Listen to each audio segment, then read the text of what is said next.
Keep moving. So you want to straighten it right here in the fire. There we go. Keep moving that direction. There we go. There we go. This is for the first one you're doing right here. You come here. Okay? All set?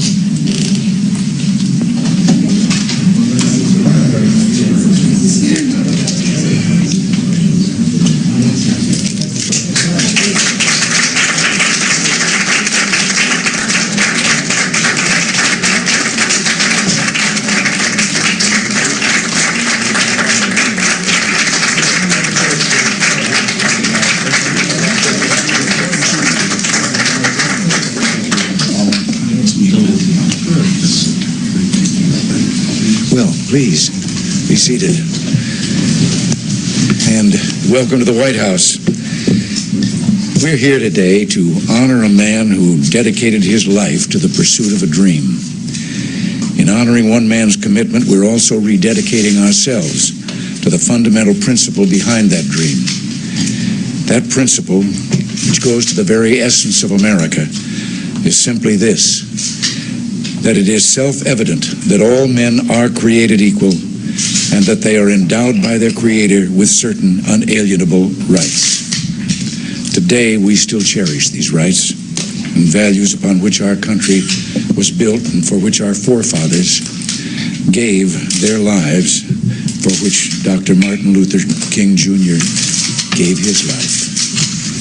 The fight for genuine equality of opportunity goes on.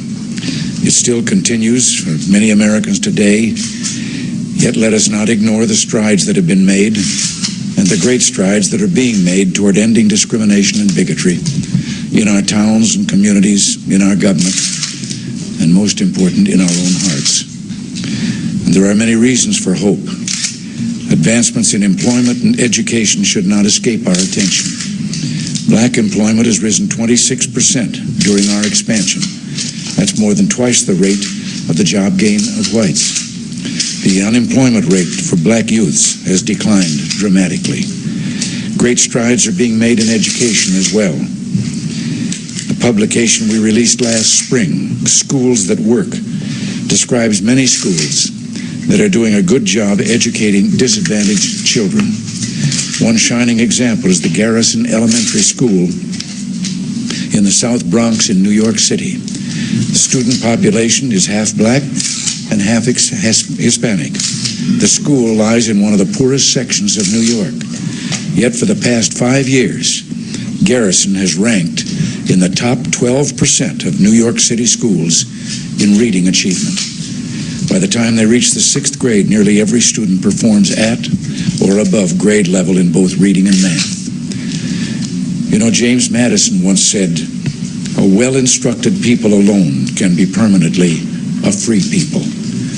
And together we strive to ensure that every American receives a sound education and that in so doing, we secure our freedom as well. Secretary of Education William Bennett has been leading the charge for higher standards and more discipline. We can give no better gift to our young people than giving them the basic skills needed to reach their potential and fulfill their dreams. The value of a good education was not lost on Dr. King. He entered Morehouse College at the age of 15 and earned a PhD 11 years later from Boston University. Martin Luther King Jr.'s own life was one of dreams. It's fitting that we honor the man who went from being a minister in the Ebenezer Baptist Church in Atlanta to being a recipient of the Nobel Peace Prize. Dr. King said the evening before his assassination, "I just want to do God's will, and He's allowed me to go to the mountain, and I've looked over, and I've seen the promised land. So I'm happy tonight. I'm not worried about anything. I'm not fearing any man." These are the words of a man at peace with God and himself, content in the knowledge that what is right will inevitably triumph. He gave his life, as so many of our forefathers did, for his principles. And it is thanks to his strength of character and his God-given talents that the dream he spoke about so eloquently will live on forever. And now we'll sign the proclamation honoring the 59th anniversary of Dr. Martin Luther King Jr.'s birth.